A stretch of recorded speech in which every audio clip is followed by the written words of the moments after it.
नमस्कार. मराठी व्याकरण म्हटलं की समास हा शब्द येतोच आणि तो थोडा अवघड वाटू शकतो.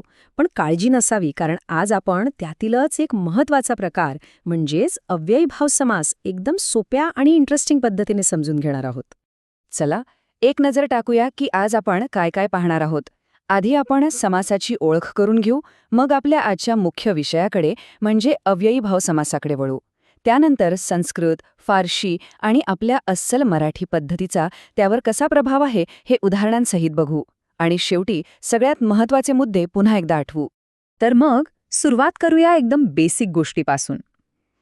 हा समास म्हणजे नेमकं काय आहे आणि आपल्याला त्याची गरज तरी का पडते? का आपण शब्द असे एकत्र जोडतो? एकदम सोप्या भाषेत सांगायचं तर समास म्हणजे शब्दांची बचत. म्हणजे बघा ना, उगाच 2-3 शब्द वापरून लांबण लावण्याऐवजी एकच शब्द वापरायचा आणि तोच अर्थ जास्त प्रभावीपणे सांगायचा. यामुळे आपली भाषा अधिक सुटसुटीत आणि ऐकायलाही छान वाटते. आता इथे 2 महत्वाच्या गोष्टी आहेत. जेव्हा 2 किंवा अधिक शब्द एकत्र येतात तेव्हा जो नवीन जोडशब्द तयार होतो त्याला म्हणतात सामासिक शब्द, आणि तो शब्द कसा बनला हे फोडून दाखवण्याच्या पद्धतीला म्हणतात विग्रह. उदाहरणार्थ, राजपुत्र हा झाला सामासिक शब्द आणि राजाचा पुत्र हा झाला त्याचा विग्रह. सिंपल आहे. चला आता येऊया आपल्या आजच्या मेन कॅरेक्टरकडे. अव्ययीभाव समास. समासाच्या मुख्य प्रकारांपैकी हा पहिला आणि खरं सांगायचं तर खूपच वैशिष्ट्यपूर्ण प्रकार आहे. अव्ययीभाव समासाला ओळखण्यासाठी फक्त 2 नियम लक्षात ठेवायचे. पहिला नियम, यात नेहमी पहिला शब्द म्हणजे पहिलं पद हेच बॉस असतं, तेच सर्वात महत्वाचं असतं. आणि दुसरा नियम, यातून तयार झालेला पूर्ण शब्द वाक्यात क्रियाविशेषणासारखं म्हणजे ॲडव्हर्बसारखं काम करतो. थोडक्यात सांगायचं तर अव्ययीभाव समासाची ओळख काय? तर पहिलं पद महत्वाचं, तयार झालेला शब्द क्रियाविशेषण म्हणून काम करतो आणि तो उपसर्ग किंवा शब्दांच्या पुनरावृत्तीने बनतो. सोपा आहे की नाही? चला तर मग आता हे शब्द नक्की तयार कसे होतात तेच बघूया.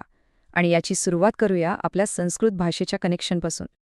आपण आपल्या रोजच्या बोलण्यात आ, यथा, प्रति यांसारखे अनेक संस्कृत उपसर्ग सहज वापरतो. पण ते संस्कृतमधून आलेत हे आपल्या लक्षातही येत नाही. हे उपसर्ग शब्दांच्या सुरुवातीला लागतात आणि एक नवीन अर्थपूर्ण शब्द तयार करतात. हाच अव्ययीभाव समासाचा एक प्रकार आहे. उदाहरणं बघितली की लगेच कळेल. आजन्म या शब्दात आ लागल्यामुळे त्याचा अर्थ होतो जन्मापासून. तसंच यथाशक्ती म्हणजे शक्तीप्रमाणे आणि प्रतिदिन म्हणजे प्रत्येक दिवशी. पाहिलंत, ह्या सगळ्या शब्दांमध्ये ते पहिलंच पद म्हणजे आ, यथा किंवा प्रति हेच पूर्ण शब्दाचा अर्थ ठरवतंय. संस्कृत झालं, पण गोष्ट इथे संपत नाही. आपल्या मराठीवर फारशी भाषेचाही खूप मोठा प्रभाव आहे. आता बघूया की त्या भाषेतून आलेले उपसर्ग अव्ययीभाव समासात कसे वापरले जातात. दर, गैर, बे, बिन, हर, बर हे शब्द तर आपण नक्कीच ऐकले आहेत आणि वापरलेही आहेत. हे सगळे फारशी भाषेतून आलेले उपसर्ग आहेत आणि हे सुद्धा अव्ययीभाव समासाचीच उत्तम उदाहरणं आहेत. ह्या तक्त्यामध्ये बघा किती छान उदाहरणे दिली आहेत. जसे की दर साल, यात दर हा फारशी उपसर्ग लागला आणि अर्थ झाला प्रत्येक वर्षी. किंवा गैरहजर म्हणजे जो हजर नाही तो. बेशक म्हणजे शंकेशिवाय, इथेही तो पहिला भागच शब्दाचा खरा अर्थ ठरवतोय. संस्कृत पाहिलं, फारशी पाहिलं, आता येऊया आपल्या खास अस्सल मराठी स्टाईलकडे. ही आहे द्विरुक्तीची पद्धत, म्हणजे शब्दांची पुनरावृत्ती. हे तर आपल्या बोलण्यातच भिनलेलं आहे नाही का? जेव्हा आपण घरोघरी किंवा दारोदारी असं म्हणतो तेव्हा एकच शब्द 2 वेळा येतो आणि त्यातून जो प्रत्येक घरी किंवा प्रत्येक दारी असा अर्थ निघतो तो जागा किंवा वेळ दाखवतो. म्हणजेच हेही क्रियाविशेषणच झालं. अव्ययीभाव समासाच्या नियमांमध्ये अगदी परफेक्ट बसतं हे.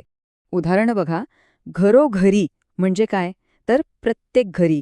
दारोदारी म्हणजे प्रत्येक दारी. इथे शब्दाची पुनरावृत्ती प्रत्येक हा अर्थ देते. असंच गल्लोगल्ली, पानोपानी, जागोजागी ही आधी खूप मोठी आहे आणि हे सर्व शब्द अव्ययीभाव समासाचेच आहेत. चला आता मग आतापर्यंत आपण जे काही पाहिलं त्याचा एक पटकन रिकॅप घेऊया. तर अव्ययीभाव समास बनवण्याचे मुख्य 3 मार्ग आहेत. पहिला, संस्कृत उपसर्ग वापरून, जसं की प्रतिदिन. दुसरा, फारशी उपसर्ग वापरून, जसा दररोज. आणि तिसरा आपली खास मराठी पद्धत वापरून, म्हणजेच शब्दांची पुनरावृत्ती करून, जसं घरोघरी. आणि आता शेवटी एक विचार करायला लावणारी गंमत. प्रतिदिन आणि दररोज या दोन्ही शब्दांचा अर्थ एकच आहे, प्रत्येक दिवशी. पण एक शब्द संस्कृतमधून आलाय आणि दुसरा फारशीमधून. तसंच घरोघरी याचाही अर्थ प्रत्येक असाच होतो, पण ती आपली मराठी रचना आहे. म्हणजे बघा, एकच अर्थ सांगण्यासाठी आपल्या भाषेकडे 3 वेगवेगळ्या पद्धती आहेत. हीच तर आपल्या मराठी भाषेची श्रीमंती आहे. काय वाटतं?